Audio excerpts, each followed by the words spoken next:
that, well, I'm not there. They're freaking out. They feel like they don't have any strength and any leadership, even though I left it, I created a succession plan really. But the owner has just gone and had a boob job. And she's had a great week, and she's left the staff kind of flailing. So I've been putting out fires for them and trying to give them support. And all the while, I don't have the reserves, like the physical reserves and the emotional reserves, to be doing that. So very good lesson on being clear. And if I want to step into my real worth, it's not about leaving myself, still open, fully embracing my opportunity and my health and well-being. Yeah. So it's been huge. And so that's why I'm late, because I was on the phone to staff. Yeah. Wow. Yeah. Wow. Yeah. I think that's such a beautiful lesson for all of us. And that's why I had a feeling that whatever you were going to share would have been something that I know I could definitely learn from. As far as what I'm hearing is like clear communication and boundaries. And, I know I've known you for a while, and we've been tuning in about your job. And I think everyone here, Donna shared that she just took a new job, and she was leading a bunch of women in her old job, and she loved her old job, but there were pieces that weren't fully aligned. And now she got this new opportunity to step into a new role. And I think there's this really big piece around boundaries as well, like really owning what you're available for and what you're not available for. And as women, we feel everything. So it can be so easy to be like, oh, but I don't want to let these girls down, or I don't want to, and take responsibility for things that, even though we actually don't have the bandwidth, we don't have the ability or the capacity to support in some way, but because we feel like we should, and we oftentimes feel guilty or bad. And this is going to be a big piece of what we're going to work with today, is actually guilt that we feel. Yeah.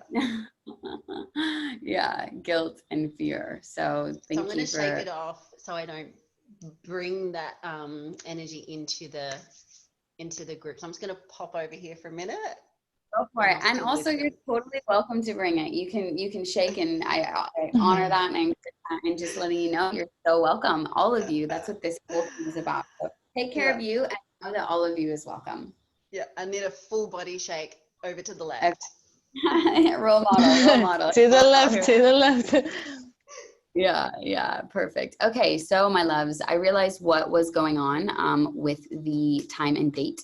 So in America, it is Friday. So I have Saturday listed on our time schedules, but it's actually Friday in America. So that's something that I didn't even think that they were a day behind. So I do apologize for that. And I know that that will probably affect whether some sisters are going to be here with us.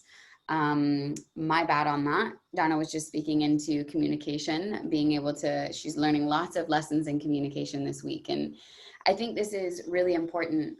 As many of you know, the second half of this whole journey is about feminine embodied leadership. And to me, a big part of what that means is being authentic, being raw, being vulnerable, owning when you make mistakes. Like I can own that I made a mistake of realizing that it's Friday in America and not Saturday. So that can be confusing. And I just want to own my apologies for that. And then also trusting.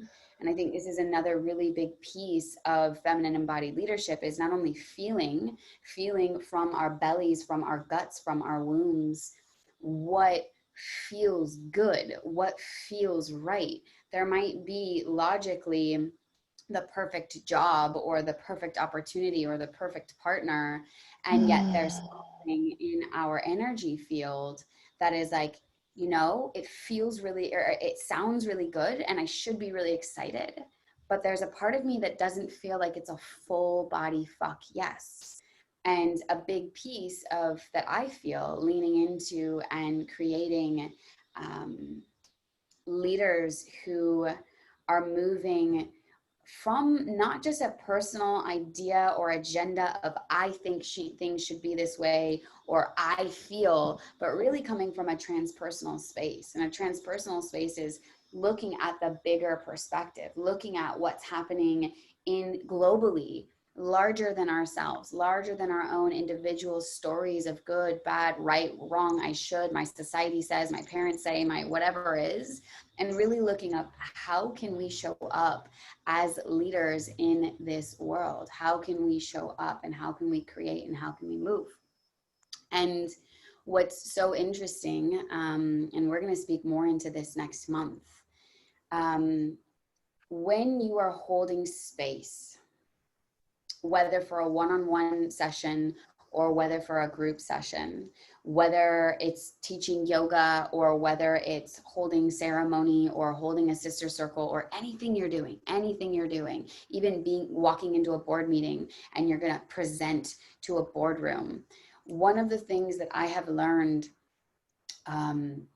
is to allow myself to be flexible, to allow myself to have an intention to think, okay, this is what I feel needs to come up in this session. And it might change. It might change based upon who's here. It might change based upon who's not here, what the collective field is saying, what you guys are coming with in this room today. It might change based upon so many different variables. Maybe I go into a space, I'm going to hold a space and I had music planned and all of a sudden their speaker is broken or something of that nature. And so this is what's coming up and what's coming alive for me right now. I had this ritual planned, this ritual that I wanted to bring all of us into. And I feel, just because there is only a handful of sisters here, that I might actually save the ritual and do a different ritual. And so it's like, oof, like I'm sitting here and I'm like, wow, we have half of you here. And there's part of me that's like, oh no, like I wanted more, because the ritual that I want to deliver is really, really powerful. And it's going to be really powerful the more people we can see each other and we can feel each other, because it's going to be a video piece. The more vulnerable it is and the more challenging it is. And if I was showing up in a masculine structure, sorry, just one second. Who's on the iPhone? Is that Kana? I'm not sure. Yeah, that's me. It's Kana. My name is pronounced Kana, by the way. Kana. Thank you, baby. Thank you. I can't see you, my love. Hold on. I don't know. Let me see. I can't see anyone but you. Oh wow. Are you on your phone? You can just swipe and you'll get the grid. You can see at least 4 people. Okay, yeah. Oh, wait, there it is. Yeah. Wait. There we are.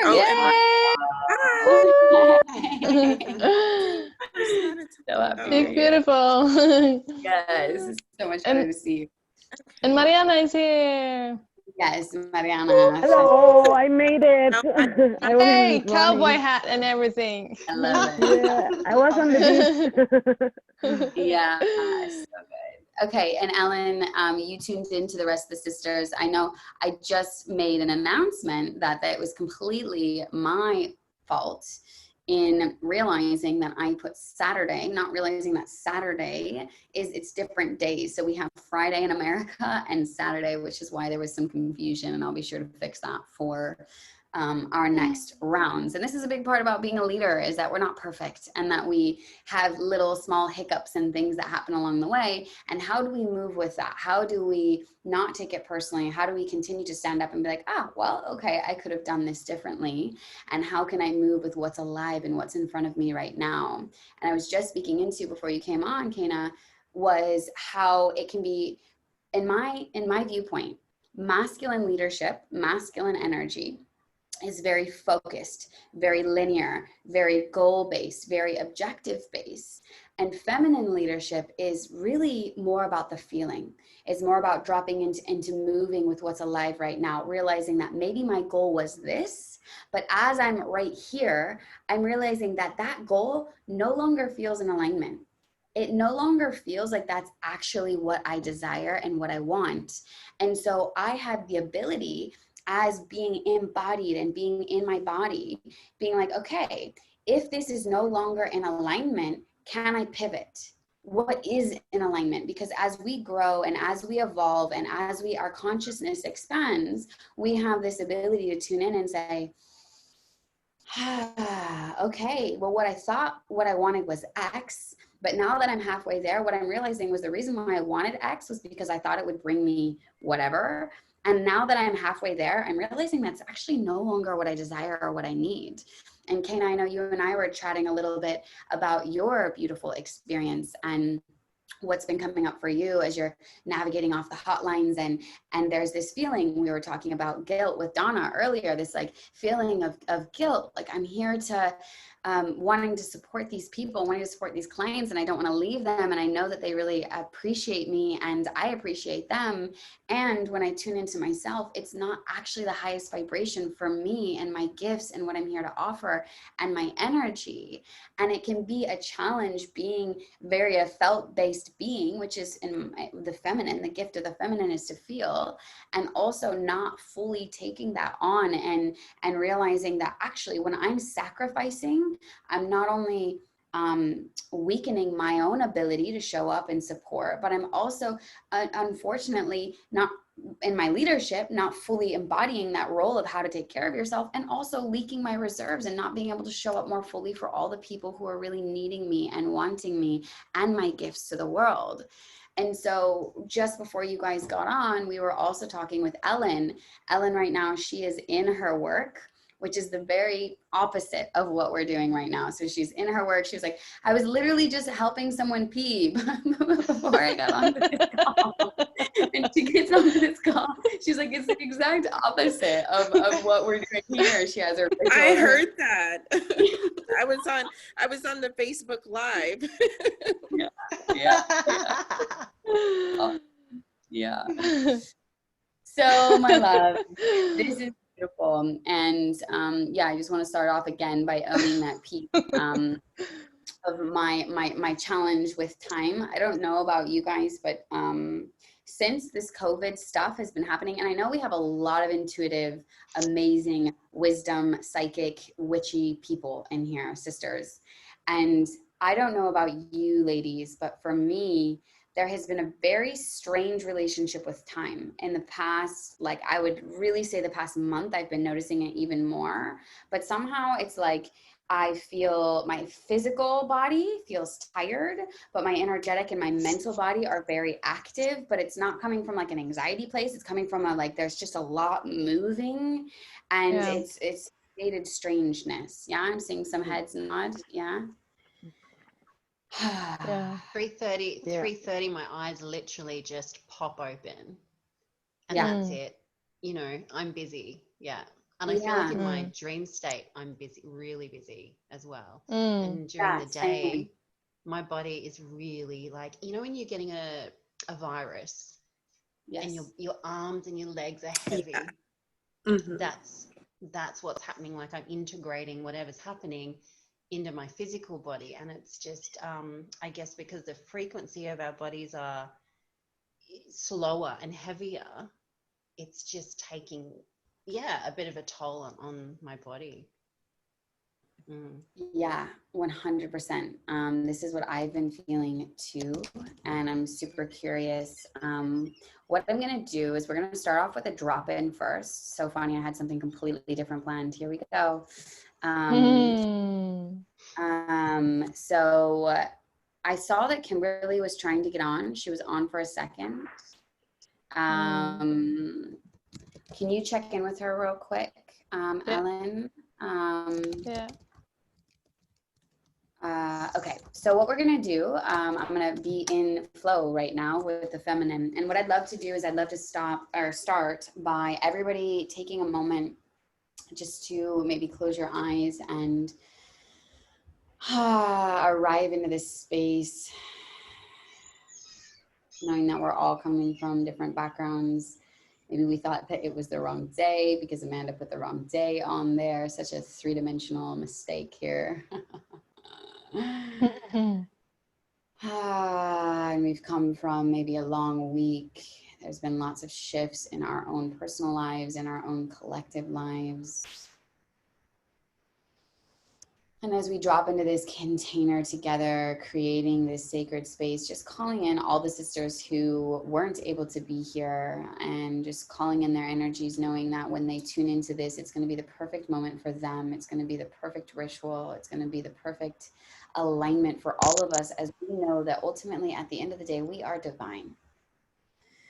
And that all of us who have felt the call to be here in this container, this feminine wisdom container, have felt the call to support ourselves with aligning to something greater than ourselves, sharing our gifts, knowing that we have gifts to share, knowing that whatever path that we are being called onto might be slightly different than what it is we have been taught to believe is good or right, or the success way, in whatever way or shape or form we may have been programmed by our societies, by our religions, by our parents, and just allowing us to gently release any of those fears, those stories, those contractions that might be coming up as we start to take this new leap into whatever area or aspect of our life we are being called to. We allow ourselves to drop into this body by taking some deep breaths into this body and dropping into this space, dropping into this container, knowing that we are held, that we are supported, that we are guided, that we are connected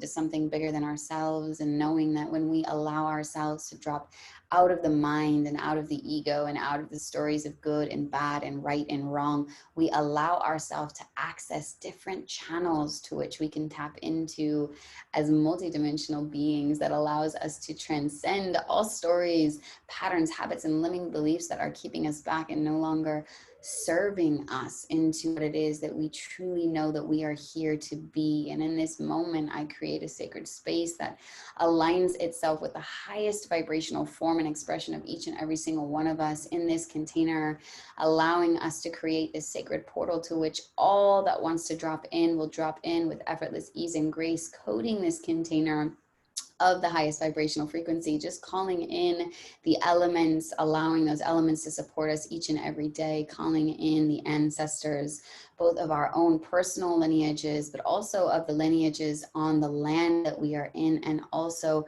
knowing that these ancestors are here to help us transform and transition, and just calling in any of our guides, all of our guides, just creating this sacred space so that we know that we are held and supported by these guides, even if we haven't yet personally connected to them, knowing that they are here and that at any moment, all we have to do is just ask to be supported by them. And in that space, just calling in the angels, Archangel Michael, Archangel Raphael, asking them to grid this space, this container for each and every single one of us, to allow us to drop into what wants to be seen and shared in this container, feeling safe and held and supported. And in this moment, calling in the gods and the goddesses, specifically the divine feminine, the Sophia Code consciousness, who is here to continue to support us in living as embodied leaders, knowing that we do not have to do anything, that our greatest power as feminine beings lies in us just being, knowing that just by us being and radiating and supporting and taking care of ourselves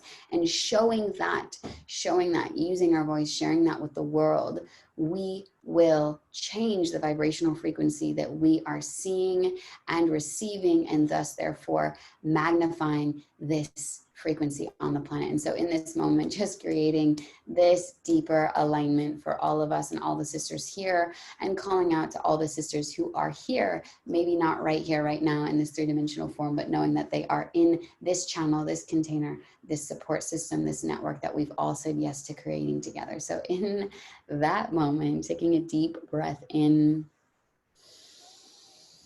and open mouth exhale. And allowing your body to soften. Let's do 2 more of those. Deep breath in. Breathing into your womb and exhaling.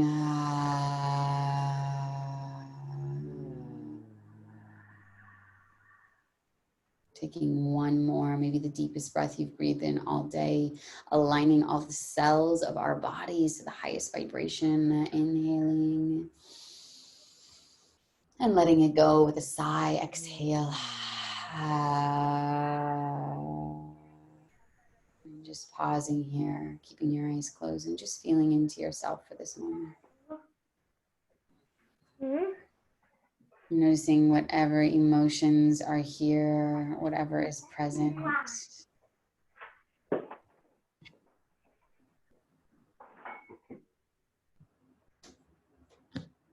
And just feeling into what has come up for you today, this week, what wants to be seen, what wants to be heard, what wants to be shared.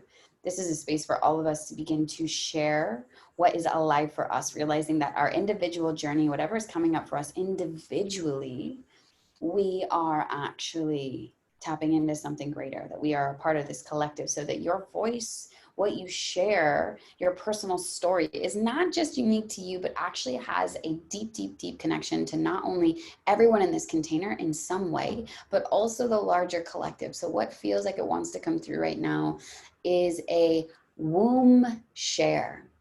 And what this womb share is going to be is us really feeling her, feeling our womb. So maybe even placing your hands on your womb and spending a few moments just feeling the heat of your hands, spending a few moments with her right now in your own zone and asking her what she wants to tell you.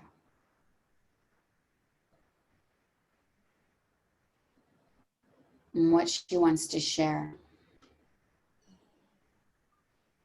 And what she wants to be witnessed in.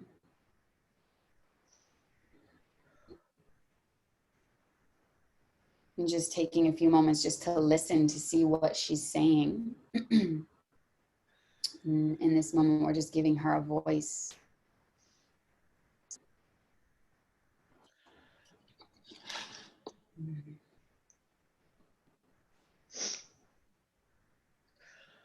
Knowing that all of you is welcome, that all parts of you are welcome, that any emotion, sadness, fear, anger, frustration, rage, confusion, cathartic, anything, all of you is welcome here. And so we're going to start with some womb shares, knowing that we are a container that is holding space for all sisters. And whatever wants to come through right now, we're going to open that container for that. So opening your eyes and coming to this space. And one thing that's important when we start our womb shares is that we don't speak from story. And what I mean by story is that story is often it's this narrative that creates a story, which is what we believe to be true. And oftentimes it comes from the past. It comes from, what I did this week, or not that what you did isn't important, but my invitation is, and if you want to talk about something big that has happened to you in this week, as Donna started out with her share a little bit about kind of what lesson she learned, beautiful. And my invitation is to really be present with her, be present with what's alive, and just see if there's something that you can speak into that is being felt in your womb space. And if you do want to have a story about what happened this week, my invitation is to feel into the deeper layers of what the story was teaching you. And that was one of the things that Donna spoke into from the very beginning. She said, I've realized this week was really huge on communication for me. My lesson this week was about being more clear for communication. And so these are the two invitations, and this is a practice. Oftentimes we like to get into story. And the only reason why I'm very mindful about stories is because stories often keep us stuck in the past. And when we keep saying the same story, even though it might have happened, it's real or true, oftentimes it can prevent us from creating what it is that we're calling in the future, or what we're creating right now. So if you have questions on this, let me know. And if one of you feel like, yes, my womb is speaking and this wants to be heard, and I want to name this, and I want to be witnessed in this, and I want to see this or share this,